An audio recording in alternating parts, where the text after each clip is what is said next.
যার ভেতরে এক মুখে আরেক, তার নাম কি? যে ভেতরে এক কথা রাখে বাহিরে আরেক রকম রূপ দেখায়, তার নাম কি? যেই ব্যক্তি কোরআনের মঞ্চে সভাপতির আসন দখল করে আবার গানের কনসার্টের সভাপতির আসন দখল করে, তার নাম কি?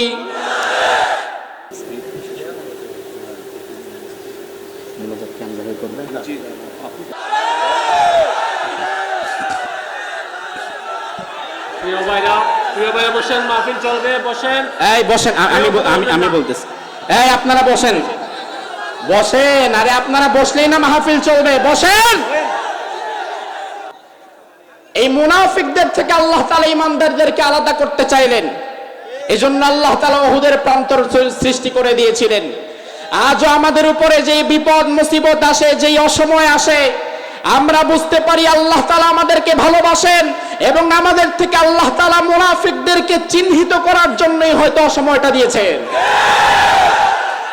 এই বসেন, বসেন, পরে তাকবীর দেন, বসেন, বসেন, আমাকে কথা বলতে দেন, বসেন। উহুদের প্রান্তর থেকে আমাদের জন্য 3 নাম্বার শিক্ষা হচ্ছে, আল্লাহ তাআলা কোরআনে বলছেন, ওয়ালিয়ালামাল্লাহুল্লাযীনা আমানু ওয়া ইয়াত্তাখিযা মিনকুম শুহাদা। আমি আল্লাহ মাঝে মাঝে তোমাদের জীবনে উহুদের মতো কষ্টকর সময় দিয়ে দেই। আমি আল্লাহ তাআলা মাঝে মাঝে তোমাদের ক্ষমতার পালাবদল করে দেই।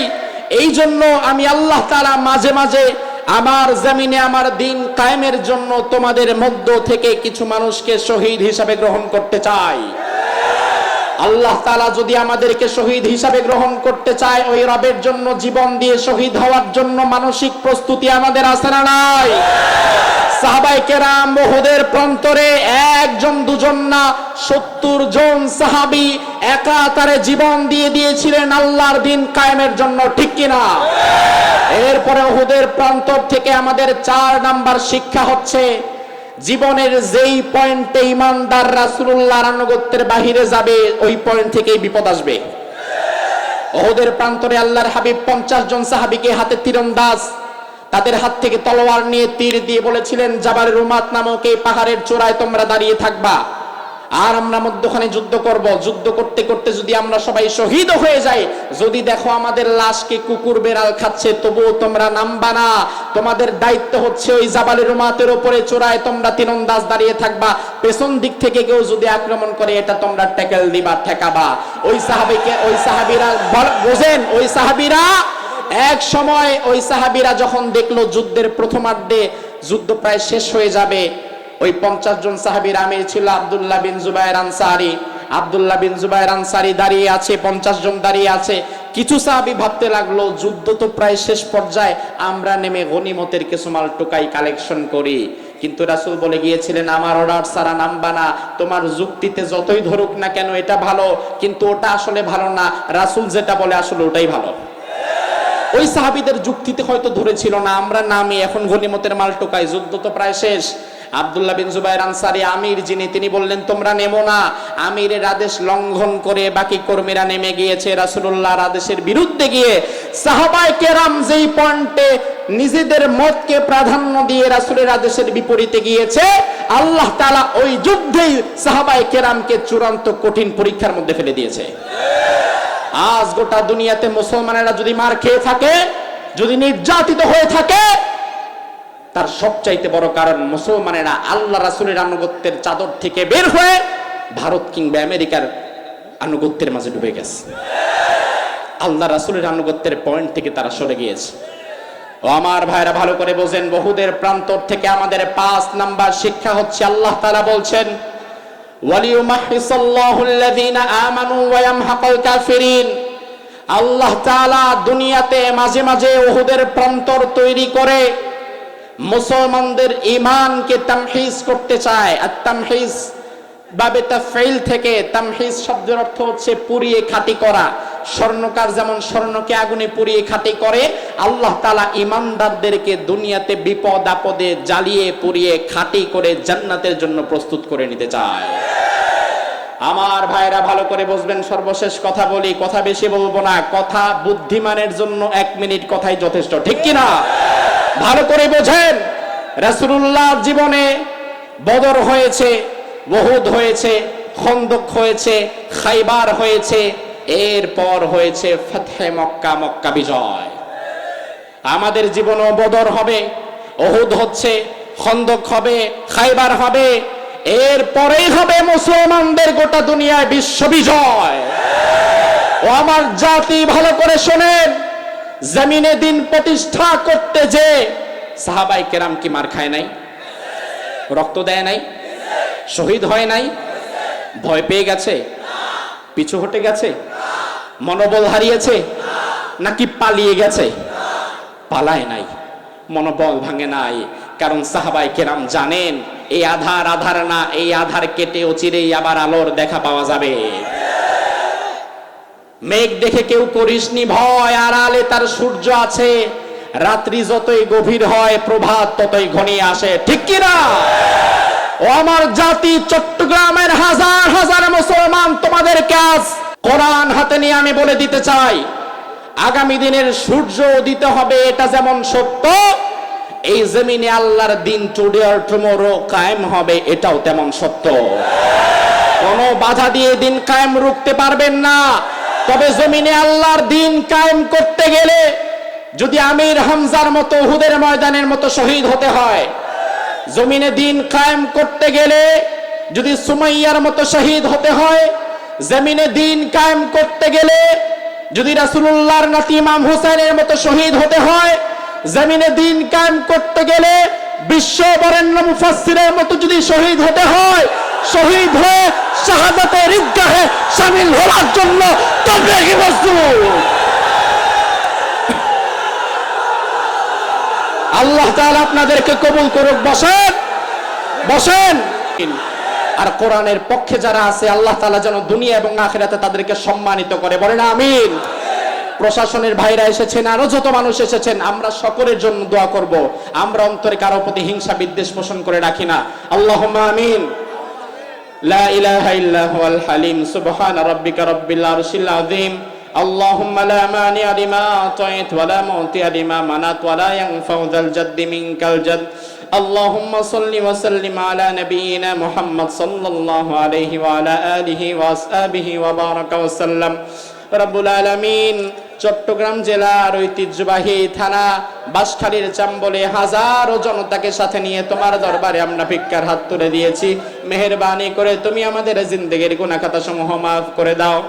আল্লাহ রাব্বুল আলামিন, হাজার হাজার মানুষ কোরআন শোনার জন্য বড় আশা নিয়ে, বড় ব্যথা নিয়ে তারা চলে এসেছিল। আয় আল্লাহ তাআলা, হয়তো তাদের দিলের খোরাক মিটে নাই, হয়তো হৃদয়ের ব্যথা থেকে তারা মুক্ত হতে পারে নাই।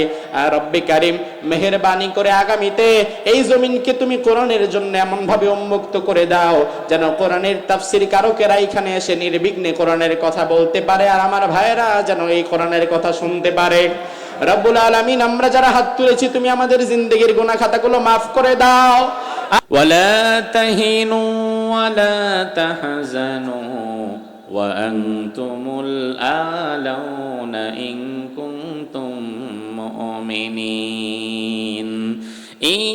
ইয়ামসাসকুম করহুম ফাকাদ মাসাল কওমা করহুম মিসলুহু وتلك الأيام نداولها بين الناس وليعلم الله الذين آمنوا ويتخذ منكم شهداء والله لا يحب الظالمين وليمحص الله الذين آمنوا ويمحق الكافرين।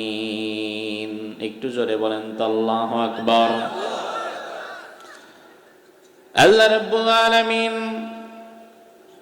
সূরাতু আলে ইমরানের 141, 139, 40 এবং 41 এই তিনটি আয়াতে কারিমার মাঝে মুমিনদের ঈমানকে জাগ্রত করার জন্যে, মুসলমানদের হারানো মনোবলকে ফিরিয়ে দেওয়ার জন্য আল্লাহ তাআলা এই আয়াতে কারিমাগুলো উহুদের পরপরে নাজিল করেছিলেন। আমার ভাইরা মনোযোগ দেন, আল্লাহ রাব্বুল আলামিন বলছেন ওয়ালা তাহিনু, ও ঈমানদারেরা তোমরা চিন্তিত হইও না, ওয়ালা তাহজানু, হতাশাগ্রস্ত হইও না। ওয়া আনতুমুল আলাউন, নিশ্চয়ই তোমরাই বিজয়ী হবে।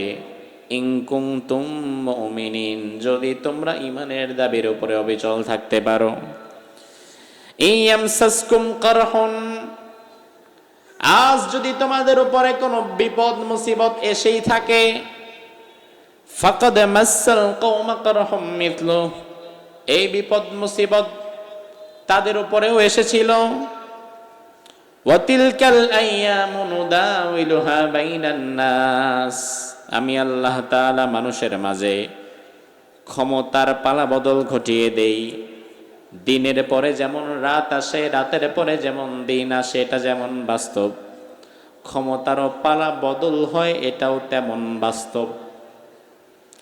এরপরে আল্লাহ বললেন, ওয়ালিয়ালামাল্লাহুল্লাযীনা আমানু ওয়া ইয়াত্তাখিযা মিনকুম শুহাদা, আমি আল্লাহ মাঝে মাঝে বিপদ দেই, মুসিবত দেই, এই কারণে যেন তোমাদের মধ্য থেকে কিছু মানুষকে আমি শহীদ হিসাবে বেছে নিতে পারি, গ্রহণ করতে পারি। ওয়াল্লাহু লা ইউহিব্বুল যালিমিন, আর আমি আল্লাহ জালিমদের পছন্দ করি না। ওয়ালিয়ুমাহহিসাল্লাহুল্লাযীনা আমানু, আর আমি আল্লাহ ঈমানদারদেরকে দুনিয়ার আগুনে জ্বালিয়ে পুড়িয়ে খাঁটি করে নিতে চাই। ওয়ায়ামহাকাল কাফিরিন, এবং কাফেরদেরকে নিশ্চিহ্ন করে দিতে চাই। এই হচ্ছে এই তিনটি আয়াতে কারিমার শাব্দিক তরজমা। আল্লাহ রাব্বুল আলামিন প্রথমে ঈমানদারদেরকে ডাকলেন। আল্লাহ তাআলা দুনিয়ার ঈমানদারেরা, ভয় পেও না, হতাশাগ্রস্ত হয়ে যেও না, চিন্তা করো না, মার খাও, ধৈর্য ধারণ করো, হামলার শিকার হও, ধৈর্য ধারণ করো, জেলে যাও, ধৈর্য ধারণ করো, তোমাদের আমিরেরা ফাঁসির মঞ্চে চলে যাক, ধৈর্য ধারণ করো। ইন কুনতুম মুমিনিন, যদি ঈমানের দাবিতে অবিচল থাকতে পারো তাহলে বিজয়ী তোমরাই হবে। কথাটা কার? আরো জোরে কন। আমার ভাইয়ের পরে আল্লাহ রাব্বুল আলামিন বললেন, ঈমানদারেরা, তোমাদেরকে যে আজকে যেই কষ্ট তোমাদেরকে ধাবিত করছে, এই কষ্ট কিন্তু তারাও পূর্বে পেয়েছিল। আল্লাহ রাব্বুল আলামিন এই আয়াতগুলো মূলত উহুদ যুদ্ধের প্রেক্ষাপটকে কেন্দ্র করে নাজিল করেছিলেন। আমরা জানি ইসলামের প্রথম যুদ্ধের নাম হচ্ছে বদর। জোরে কোন, ইসলামের প্রথম যুদ্ধের নাম কি? আর দ্বিতীয় যুদ্ধের নাম ছিল উহুদ। দ্বিতীয় যুদ্ধের নাম কি? এখন বদরে মুসলমানদের সুন্দর একটা বিজয় হয়েছিল, আবার উহুদে মুসলমানদের কিছুটা পরাজিত হতে হয়েছিল। তবে আমার আল্লাহ তাআলার প্রতিটা কাজের মধ্যেই হিকমত আছে না নাই? আমার ভাইরা দেখেন, উহুদের প্রান্তর থেকে এই শিক্ষাগুলো বের করার জন্য এই আয়াতগুলো আপনাদের সামনে আমি পেশ করলাম। আল্লাহ রাব্বুল আলামিন উহুদের পরে যখন সাহাবায়ে কেরামের মনোবল কিছুটা দুর্বল হয়ে পড়েছিল, সাহাবায়ে কেরামের একটা অংশ চিন্তা করতে লাগলো, আল্লাহ, এত কষ্ট যদি করি তাহলে চলবো কিভাবে? এই যে উহুদে এত বড় একটা ধাক্কা খেলাম, ইসলাম আর এগিয়ে যাবে কিভাবে? অনেকে ভাবতে বসেছিল ইসলাম হয়তো আর বেশি দূর আগাবে না, কিন্তু ইসলাম ঠিকই তার লক্ষ্য পানে পৌঁছে যাবে। ইসলামকে সুনিশ্চিতভাবে বিজয়ের দিকে যিনি নিয়ে যাবেন তিনি কে? হ্যাঁ, ইসলামের বিজয় হবে। বিশ্বাস করেন মুসলমান, ইসলামের বিজয় অবশ্যই হবে, হয়তো আপনাকে নিয়ে নয়তো আপনাকে ছাড়া। ইসলামের বিজয় হবে, এটা আটকাতে পারবেন না।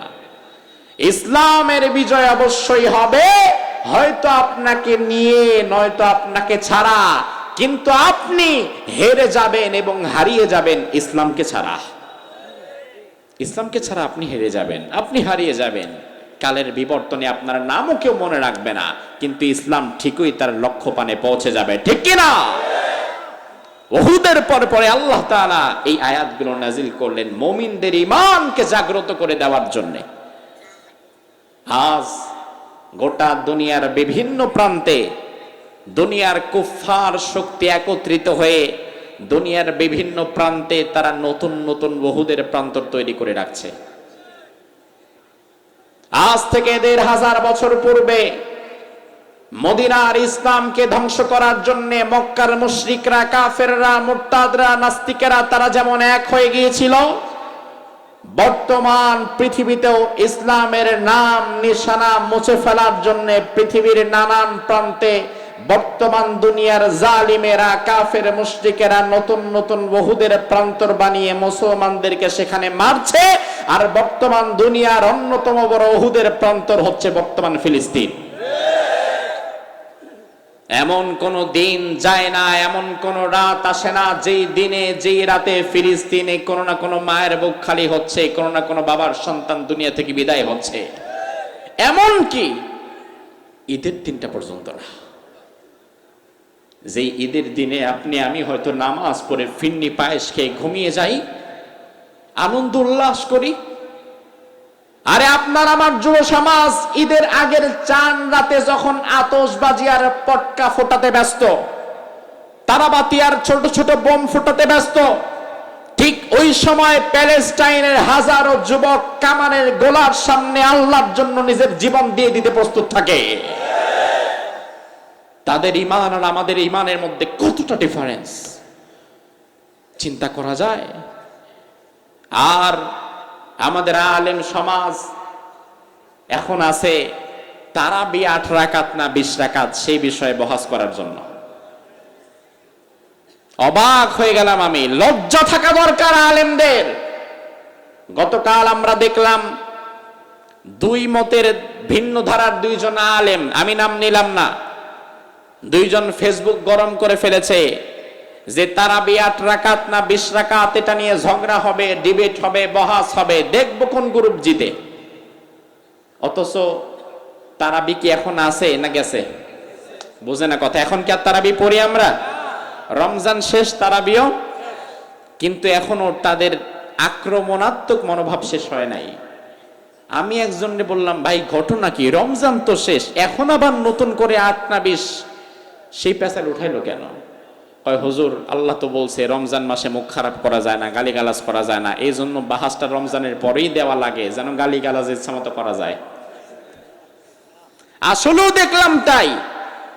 আপনি দেখবেন বাহাস করে, ডিবেট করে, একে অপরকে আক্রমণাত্মক বক্তব্য দেওয়ার মাধ্যমে কোনোদিন কোনো বিষয়ের সমাধান আসে না। গতকাল যারা বাহাস করেছে, 2 ঘন্টা টানা বাহাস হয়েছে, হাজার হাজার লোক লাইভে সেই বাহাস দেখেছে। দুই প্রান্তে দুই হুজুর বসে আছে এতগুলা কিতাব নিয়ে, এক হুজুর একটার পর একটা ৮ রাকাতের পক্ষে দলিল দিচ্ছে, আর এক হুজুর অপর প্রান্ত থেকে একটার পর একটা ২০ রাকাতের পক্ষে দলিল দিচ্ছে। 2 ঘন্টা বাহাসের পরে রেজাল্ট হইল ড্র, অর্থাৎ তার মত তার কাছে, তার মত তার কাছে। ৮ রাকাতওয়ালা ৮ রাকাত নিয়ে খুশি, ২০ রাকাতওয়ালা ২০ রাকাত নিয়ে খুশি, কেউ কারো মত গ্রহণ করে নাই। তে লাভ কি? লাভ কি? হুদাই 2 ঘন্টা পেশাল পারলেন কেন? শুধু 2 ঘন্টা এক পক্ষের আলেম আরেক পক্ষের আলেমের বিরুদ্ধে কথা বললেন কেন? মুসলমান, যে সময় প্যালেস্টাইনে হাজার হাজার মুসলিম দুনিয়া থেকে বিদায় হয়ে যাচ্ছে, ওই সময়ে বসে যারা তারাবি ৮ না ২০, নাভির নিচে হাত নাও পরে, আমিন জোরে না আসতে, শিয়া না সুন্নি, হানাফি না লামাযহাবি, এই সমস্ত বিষয় নিয়ে যারা বিতর্কে লিপ্ত হয়, আল্লাহর কসম করে বলি তারা মুনাফিক হয়ে গেছে। লজ্জা থাকে দরকার। তারা বেঁচে গেছে যে আজকে সালাউদ্দিন আইয়ুবীর মতো বীর মুজাহিদার দুনিয়াতে নাই।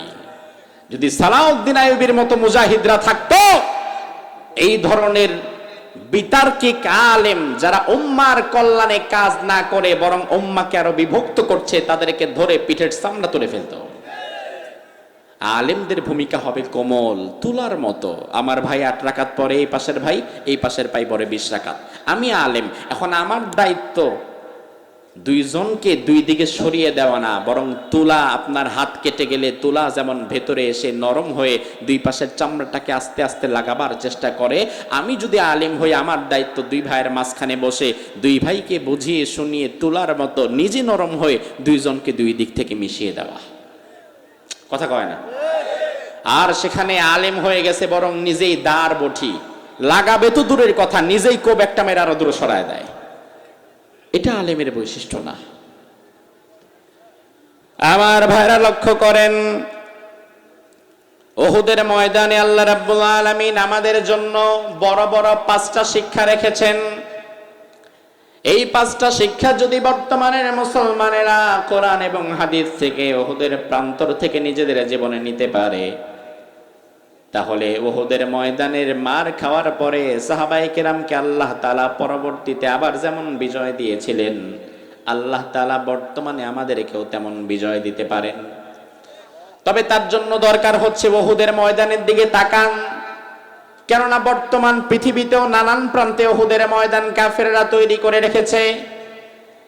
1500 বছর আগে উহুদের ময়দান থেকে মুসলমানেরা কি কি শিক্ষা নিতে পেরেছিল, বর্তমানে যদি আপনি উহুদের ময়দান থেকে বের হতে চান, গোটা পৃথিবীতে যদি ইসলামকে আপনি প্রচার করে দিতে চান, তাহলে 1500 বছর পূর্বের ওই ইতিহাস থেকে, উহুদের ময়দান থেকে ওই শিক্ষাগুলো আমাদেরও নেওয়ার দরকার আছে না নাই?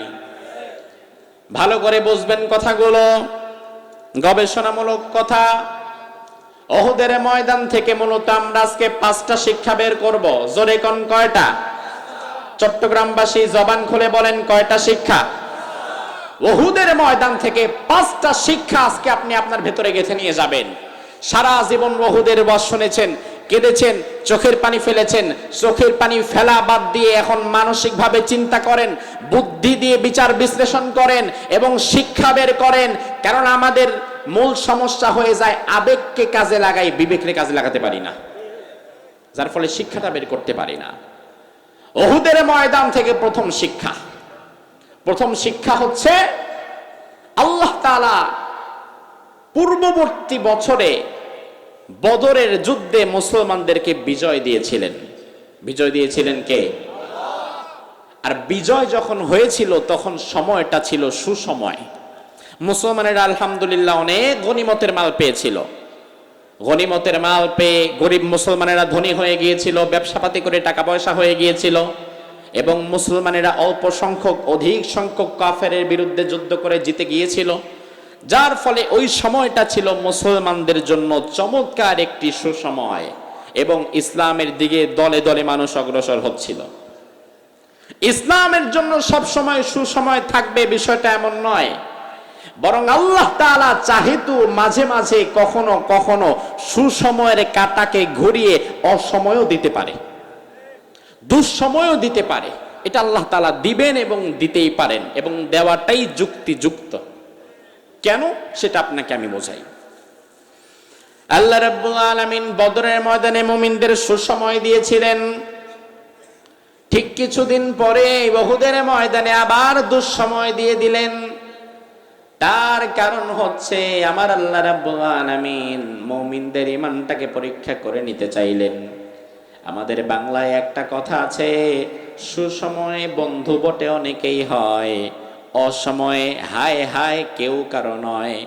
যখন ইসলামের সুসময় চলতেছে তখন তো কে মুমিন আর কে মুনাফিক চেনাও যায় না।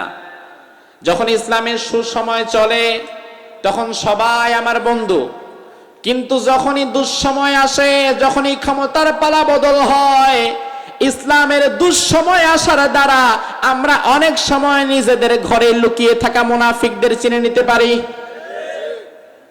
অনেক মানুষ আছে তাদেরকে এক সময় আমরা বন্ধু ভাবতাম। আপনাদের সাতকানিয়া লোহাগাড়ায় এমন মানুষও দায়িত্বে ছিল যাদেরকে এক সময় মানুষ মনে করত তারা ইসলামী আন্দোলনের বন্ধু, তারা আমাদের বন্ধু, তারা আমাদের রাহাবার, তারা আমাদের পীর, তারা আমাদের অগ্রগামী। কিন্তু হঠাৎ যখন দুঃসময় চলে এসেছে তখন দেখা গেল এই লোকটা মূলত আমাদের বন্ধু নয়, বরং অসময় আসার পর পরে কে ইমানদার আর কে ইমানদারের ছদ্মবেশে মুনাফিক সেটা চেনা যায়। ঠিক কিনা?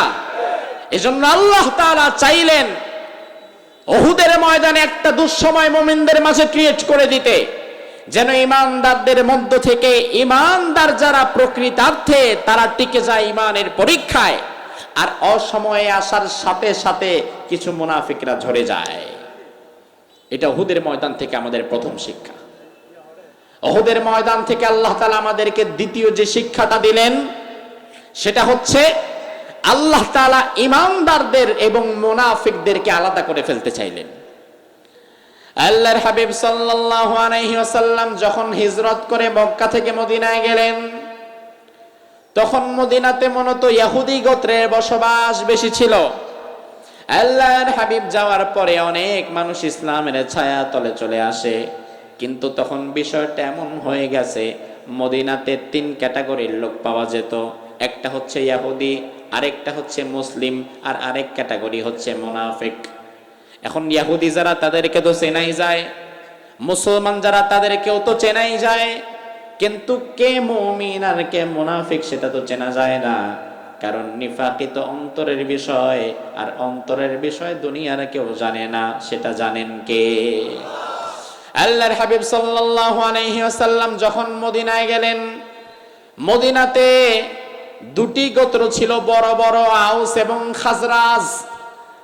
আউস এবং খাজরাজের গোত্রের মধ্যে খাজরাজ গোত্রের লিডারের নাম ছিল আব্দুল্লাহ বিন উবাই।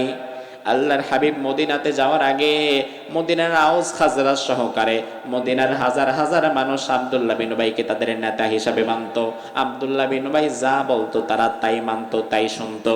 এমনকি আব্দুল্লাহ বিন উবাইয়ের জন্য তারা একটা স্মরণের মুকুটও বানিয়ে রেখেছিল। তারা বলছিল, আগামী মাসে অমুক তারিখে এই স্মরণের মুকুটটা আমরা আমাদের নেতা আব্দুল্লাহ বিন উবাইকে আনুষ্ঠানিকভাবে পরিয়ে দেব। ঠিক এমন সময় ওই মুকুট পরিয়ে দেওয়ার আগেই মদিনাতে আল্লাহর হাবিব চলে আসেন। আর বিশ্বনবী যখন মদিনাতে চলে আসলেন, তখন মানুষেরা আর আব্দুল্লাহ বিন উবাইয়ের কাছে যেত না। তখন মানুষেরা দলে দলে ঢলে ঢলে সব রাসূলুল্লাহর দিকে চলে যেত, সব রাসূলুল্লাহর কাছে চলে যায় এবং আল্লাহর হাবিবের কাছে হাত রেখে ঈমান গ্রহণ করে। ফলে আব্দুল্লাহ বিন উবাই খুব ঈর্ষান্বিত হয়ে পড়ে, হিংসায় জ্বলতে থাকে যে আহারে এতদিন পর্যন্ত পুরা মদিনার নেতৃস্থানীয় কর্তৃত্ব ছিল আমার হাতে, এখন দেখি উড়ে এসে জুড়ে বসেছে এক মুহাম্মদ, আমার পুকুরের সব মাছ এখন চলে গেছে তার কাছে, আমার ক্ষমতা তো এখন আর কাজে আসছে না। আমার ভাইরা লক্ষ্য করেন, এদিকে তাকান। আব্দুল্লাহ বিন উবাইয়ের ক্ষমতা রাসূলুল্লাহর হাতে চলে যাওয়ার কারণেই কিন্তু আব্দুল্লাহ বিন উবাই ভেতরে ভেতরে জ্বলছিল, ভেতরে ভেতরে ষড়যন্ত্র করছিল। রাসূলুল্লাহর বিরুদ্ধে কিভাবে ষড়যন্ত্র করা যায় তার সবটুকুন কলকাঠি ভেতরে ভেতরে নাড়াচ্ছিল। এইদিকে তাকান, আপনারা এদিকে তাকান, আপনারা ওদিকে তাকিয়ে আছেন কেন? এদিকে তাকান, লক্ষ্য করেন, এদিকে তাকান। এই আপনারা এদিকে তাকান, আপনারা ওদিকে তাকাবেন না, পরিবেশটা নষ্ট করবেন না। আব্দুল্লাহ বিন উবাই, আল্লাহর হাবিব যখন মদিনাতে আসে, আব্দুল্লাহ বিন উবাইয়ের কাছে আর কোনো মানুষ যায় না, সব রাসূলুল্লাহর দরবারে গিয়ে হাজির হয়ে যায়। আব্দুল্লাহ বিন উবাই মনে মনে চিন্তা করতে লাগলো, আহারে এই লোকটা এসেছে বলেই তো আজকে আমি আর ক্ষমতার মসনদে নাই, এই লোকটা এসেছে বলেই তো আজকে আমার ক্ষমতা হাতছাড়া হয়ে গেছে। এই জন্য ভেতরে ভেতরে আব্দুল্লাহ বিন উবাই রাসূলুল্লাহর বিরুদ্ধে দুশমনীতে লিপ্ত হতে লাগলো। আব্দুল্লাহ বিন উবাই ভেতরে ভেতরে যদিও রাসূলুল্লাহর বিরুদ্ধচারণ করত, কিন্তু বাহিরে বাহিরে রাসূলুল্লাহর সাথে আবার থাকার জন্য মত দিত, মিল দিত। আমার ভাইরা ভালো করে বুঝবেন, যাদের ভেতরে এক বিষয় আর মুখে আরেক বিষয়, যাদের অন্তরের বিষয়ের সাথে মুখের বিষয়ের কোনো মিল নাই, যাদের অন্তর এক মুখে আরেক, তার নাম মুনাফিক। জোরে কোন, তার নাম কি? যার ভেতরে এক মুখে আরেক, তার নাম কি? যে ভেতরে এক কথা রাখে বাহিরে আরেক রকম রূপ দেখায়, তার নাম কি? যেই ব্যক্তি কোরআনের মঞ্চে সভাপতির আসন দখল করে আবার গানের কনসার্টের সভাপতির আসন দখল করে, তার নাম কি? আমাদের দেশে আছে না নাই? দাওয়াত যখন দিবেন, হ্যাঁ আলহামদুলিল্লাহ কোনো সমস্যা নাই, মাহফিলে চলে আসবে, মাহফিলে এসে বলবে ইসলাম ধরে রাখা লাগবে, ইসলামের পক্ষে থাকা লাগবে, আগামী বছর থেকে আরো হুজুর আনবেন, যত টাকা লাগে আমি দেব। আমরাও বলি আলহামদুলিল্লাহ, 1 লক্ষ টাকা দিয়েছে, তারে আমরা বেহেশতের সার্টিফিকেট একটা দিয়ে দেই, সে খুব খুশি হয়ে যায়। মাহফিলের মঞ্চে আইসা বলে ইসলাম ধরে রাখা লাগবে, হুজুরকে দাওয়াত দিবেন, হুজুরকে ভালো করে হাদিয়া দিবেন, আগামী বছর থেকে আরো বড় হুজুর আনবেন। কিন্তু আসলে বস্তু তো দেখা যায় যে আলেম কোরআন সুন্নাহ থেকে কথা বলে ওই নেতা আবার বাহিরে গিয়া হয়তো তার বিরুদ্ধে ষড়যন্ত্র করে। মাহফিলের মঞ্চে এসে বলে ইসলাম ধরে রাখা লাগবে, আবার পরের দিন গানের কনসার্টে গিয়া বলে বাঙালি সংস্কৃতিও ধরে রাখা লাগবে। এমন মুনাফিক আছে না নাই? তখন তারা বলে হুজুর আপনি বুঝবেন কি, আমাদের নির্বাচনের রাজনীতি করতে হয়, সবখানে আমাদের ভোট আছে। আমি আপনাদের পায়ে হাত দিয়ে বলি ভাই ভুল বুঝবেন না, ভুল বুঝবেন না। এমন রাজনীতি করা দরকার কি যে এই রাজনীতি আপনার জাহান্নামে যাওয়ার কারণ হয়ে যায়। আপনি যদি কোরআনের মঞ্চে আসেন, এই মঞ্চের জন্য যদি আল্লাহ আপনাকে কবুল করে, আপনি অনেক বড় সৌভাগ্যবান। আপনাকে এই মর্মে নিজেকে প্রতিজ্ঞাবদ্ধ করতে হবে, আমার আল্লাহ তাআলা আমাকে কোরআনের জন্য কবুল করেছে, আমি আর গানের কনসার্টে যাব না।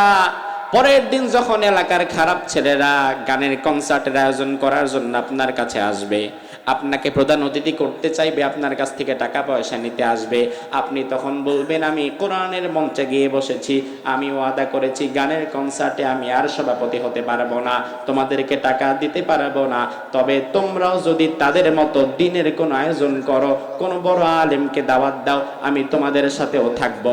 আমাদের দেশের নেতারা ধনীরা তারা যদি ভালো হয়ে যাইতো, তাইলে খারাপ ছেলেরা গানের আড্ডার কনসার্ট করার জন্য অতিথি হয়ে যাবাইতো না। এখন আপনি তো তাদেরকে উস্কে দিচ্ছেন। এই জন্য ভাইরা আমার ভালো করে বুঝবেন, যার ভেতরে এক এবং মুখে আরেক তার নাম মুনাফিক। জোরে কম তার নাম কি? এমন মুনাফিক আছে না নাই? আল্লাহর হাবিব সাল্লাল্লাহু আলাইহি ওয়াসাল্লামের সময় সবচাইতে বড় মুনাফিক ছিল নাম আব্দুল্লাহ বিন উবাই। নাম কি? আব্দুল্লাহ বিন উবাই আল্লাহর হাবিবের সাথে নামাজ আদায় করত, রাসূলুল্লাহর সঙ্গে সব জায়গায় যেত, আবার ভেতরে ভেতরে ছিল মুনাফিক, ইসলামের দুশমন। আল্লাহর হাবিব তার কথা শুনে বুঝতেও পারতেন না।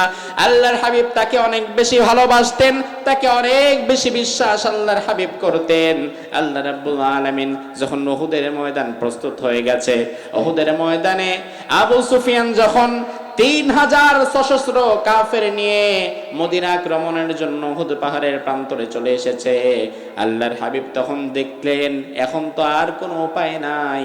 আল্লাহর হাবিব তখন বিশেষ সাহাবীদেরকে নিয়ে একটা পরামর্শ সভা ডাকলেন, রুদ্ধদ্বার বৈঠক। আল্লাহর হাবিবের লক্ষ লক্ষ সাহাবীদের মধ্য থেকে আল্লাহর হাবিব বাছাইকৃত মাত্র 10 জন সাহাবীকে নিলেন। তোমরা 10 জন আসো, এই ঘরে বসো, এই ঘরে আর কেউ আসবা না, তোমাদেরকে নিয়ে আমি বৈঠক করব, পরামর্শ করব। আল্লাহর হাবিব 10 জন বাছাইকৃত সাহাবীকে ডাকলেন পরামর্শ করার জন্য, কিভাবে যুদ্ধ করা যায়, কিভাবে কি করা যায়। ওই 10 জন বড় বড় সাহাবীদের মধ্যে আল্লাহর হাবিব আব্দুল্লাহ বিন উবাইকেও রাখলেন। অর্থাৎ আল্লাহর হাবিব বুঝতেই পারেন নাই যে আমার সাহাবীদের মধ্যে এত বড় একটা মুনাফিক ঢুকে আছে। আল্লাহর হাবিব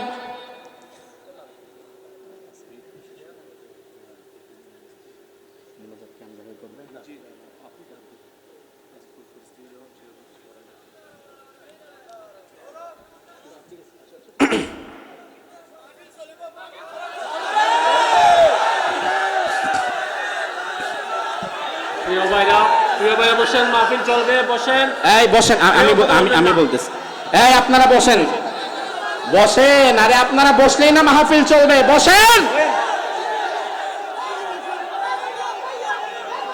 এই লিল্লাহি তাকবীর, লিল্লাহি তাকবীর।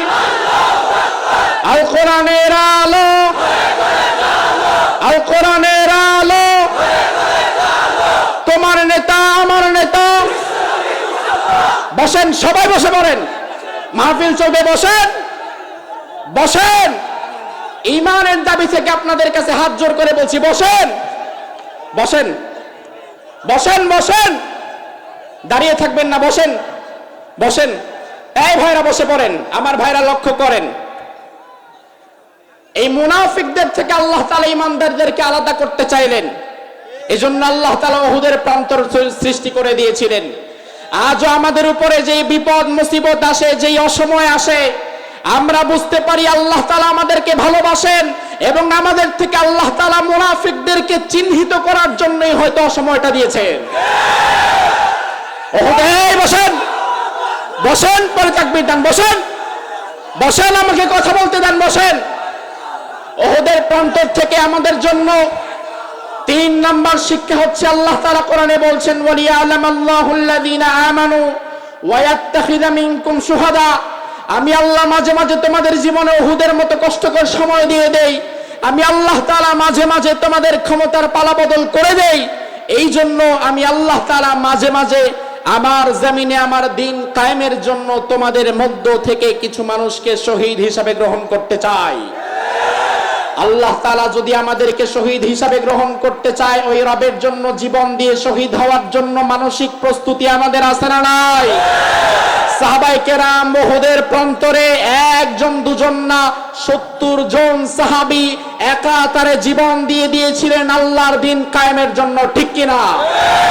এরপরে উহুদের প্রান্তর থেকে আমাদের 4 নাম্বার শিক্ষা হচ্ছে, জীবনের যেই পয়েন্টে ইমানদার রাসূলুল্লাহর আনুগত্যের বাহিরে যাবে, ওই পয়েন্ট থেকেই বিপদ আসবে। উহুদের প্রান্তরে আল্লাহর হাবিব 50 জন সাহাবীকে হাতে তীরন্দাজ, তাদের হাত থেকে তলোয়ার নিয়ে তীর দিয়ে বলেছিলেন, জাবাল রুমাত নামক এই পাহাড়ের চূড়ায় তোমরা দাঁড়িয়ে থাকবা, আর আমরা মধ্যখানে যুদ্ধ করব। যুদ্ধ করতে করতে যদি আমরা সবাই শহীদ হয়ে যাই, যদি দেখো আমাদের লাশকে কুকুর বেড়াল খাচ্ছে, তবুও তোমরা নামবা না। তোমাদের দায়িত্ব হচ্ছে ওই জাবালের রুমাতের উপরে চূড়ায় তোমরা তীরন্দাজ দাঁড়িয়ে থাকবা।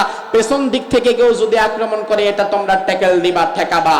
ওই সাহাবীরা বোঝেন, ওই সাহাবীরা এক সময় ওই সাহাবীরা যখন দেখলো যুদ্ধের প্রথমার্ধে যুদ্ধ প্রায় শেষ হয়ে যাবে, ওই 50 জন সাহাবীর আমির ছিল আব্দুল্লাহ বিন জুবায়ের আনসারী। আব্দুল্লাহ বিন জুবায়ের আনসারী দাঁড়িয়ে আছে, 50 জন দাঁড়িয়ে আছে। কিছু সাহাবী ভাবতে লাগলো, যুদ্ধ তো প্রায় শেষ পর্যায়ে, আমরা নেমে গনিমতের কিছু মাল টোকাই কালেকশন করি। কিন্তু রাসূল বলে গিয়েছিলেন, আমার অর্ডার ছাড়া নামবা না। তোমার যুক্তিতে যতই ধরুক না কেন এটা ভালো, কিন্তু ওটা আসলে ভালো না। রাসূল যেটা বলে আসলে ওটাই ভালো। ওই সাহাবীদের যুক্তিতে হয়তো ধরেছিল না, আমরা নামি এখন গনিমতের মাল টোকাই, যুদ্ধ তো প্রায় শেষ। আব্দুল্লাহ বিন জুবায়ের আনসারী আমির যিনি, তিনি বললেন, তোমরা নেমো না। আমিরের আদেশ লঙ্ঘন করে বাকি কর্মীরা নেমে গিয়েছে রাসূলুল্লাহর আদেশের বিরুদ্ধে গিয়ে। সাহাবায়ে কেরাম যেই পয়েন্টে নিজেদের মতকে প্রাধান্য দিয়ে রাসূলের আদেশের বিপরীতে গিয়েছে, আল্লাহ তাআলা ওই যুদ্ধেই সাহাবায়ে কেরামকে চূড়ান্ত কঠিন পরীক্ষার মধ্যে ফেলে দিয়েছে। আজ গোটা দুনিয়াতে মুসলমানেরা যদি মার খেয়ে থাকে, যদি নির্যাতিত হয়ে থাকে, তার সবচাইতে বড় কারণ মুসলমানেরা আল্লাহ রাসূলের আনুগত্যের চাদর থেকে বের হয়ে ভারত কিংবা আমেরিকার আনুগত্যের মাঝে ডুবে গেছে। আল্লাহ রাসূলের আনুগত্যের পয়েন্ট থেকে তারা সরে গিয়েছে।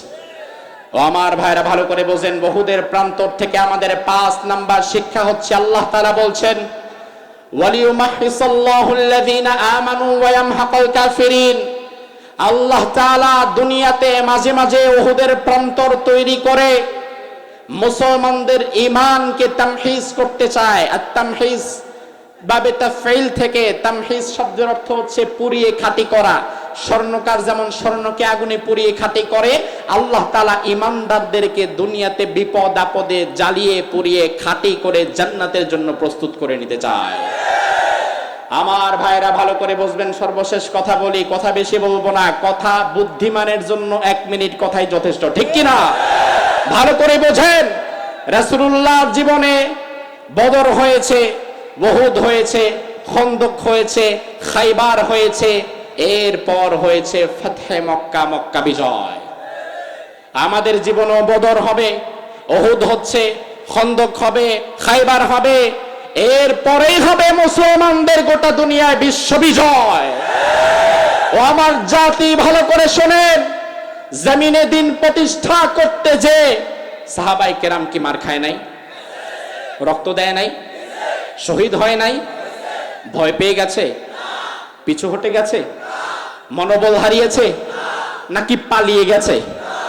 পালায় নাই, মনোবল ভাঙে নাই। কারণ সাহাবায়ে কেরাম জানেন, এই আধার আধার না, এই আধার কেটে অচিরেই আবার আলোর দেখা পাওয়া যাবে। মেঘ দেখে কেউ করিসনি ভয়, আড়ালে তার সূর্য আছে। রাত্রি যতই গভীর হয়, প্রভাত ততই ঘনিয়ে আসে, ঠিক কিনা?